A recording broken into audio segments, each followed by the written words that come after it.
Welcome back to another episode of the NBA Fantasy Baller Value Bin for March 14th, 2017. Half the time, I don't even know what date or year I'm trying to say. You would be surprised how many times I have to re-record the podcast because I'm 3 days off, or even worse, I keep saying it's 2011.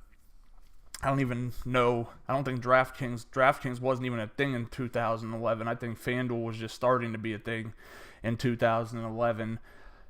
Anyway, some exciting new. I'm really excited about what our 2017 is going to look like. And when I'm referring to 2017, I'm not referring to like right now. I'm referring to like 6 months in the future, 7 months in the future, when we're actually launching full-scale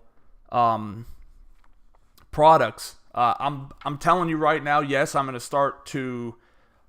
We will have a product offering. It will be something that is a subscription-based service, but it's not going to be something that's going to take away from me doing the videos like I'm doing right now. I'm going to keep this going, and I'm just going to be using our tool as a reinforcer when I'm dropping our 3 value plays, our 3 core plays of the day. But I'm telling you right now, I've been testing out our algorithms, and we're cashing probably like 60 to 70% in a lot of tournaments right now in the NBA. Many nights were, and just as a overview, I'm only testing these in the quarter arcades because I'm not trying to. Our research and development budget has to be weighted much more heavily towards the actual development side and not so much to the research side. It's hard to explain to people that you've lost money in the process of building a product. And yes, there's always going to be a sunk cost in research and all that stuff, but if I can minimize it so that we could put more of that into development. Anyway, yeah, so our hockey lineups last night were just ridiculous. 50 out of 50 there. Jacob Slavin was our top projected defenseman, and he ended up with a hat trick, and he's had 2 goals all year prior to that. So I'm really excited about how that is going to shape up for 2017, but that's not what we're here to talk about. If you've listened to my earlier video, you can tell I'm probably in a rambling mood. I'm probably going to sit here and work and talk to myself the rest of the day. Last night in Value City, we had pretty decent result. I think the biggest thing was you have to remember that these are recorded like 9:30 and 10 o'clock in the morning, so we don't know things like Jeremy Lamb is going to be a good value play until it's too late. And I don't typically have time. The later my day goes on, the more I'm playing catch up.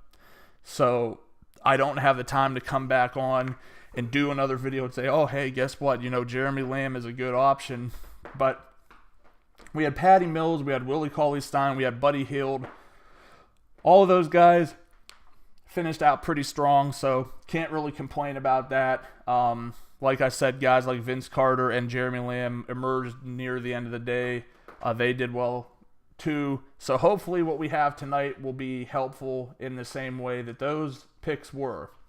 Let's start things off today with Ian Clark of the Golden State Warriors. 7,400 fantasy draft, 3,600 FanDuel, 3,700 DraftKings. I'm really interested to see how the ownership on Clark comes off tonight. This is a night where you need value.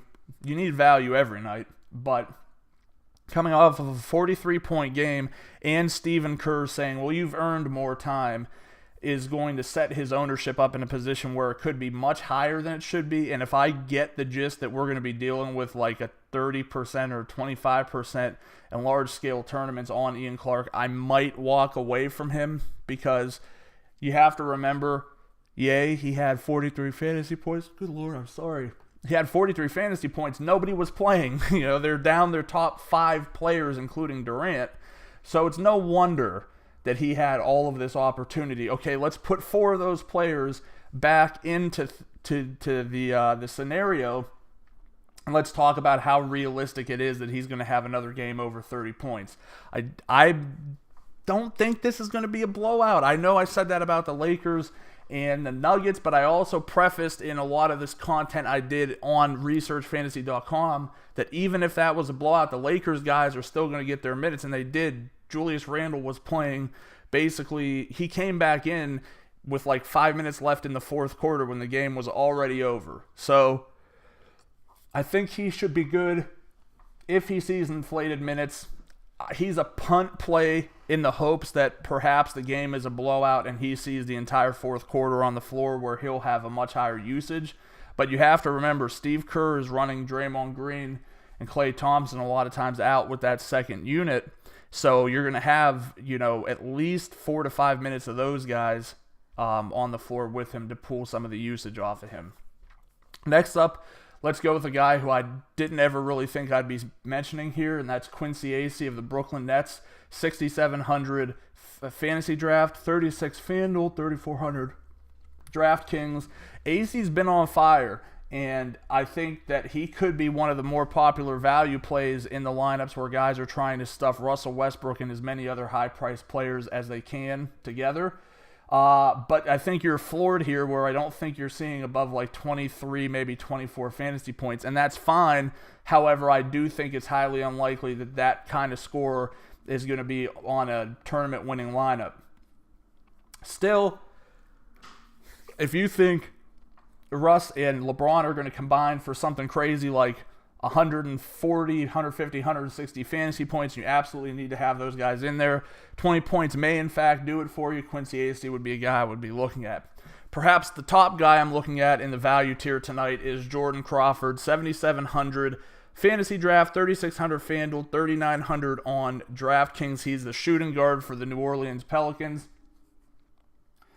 Why his price is not like 4,500 right now at least, I do not know.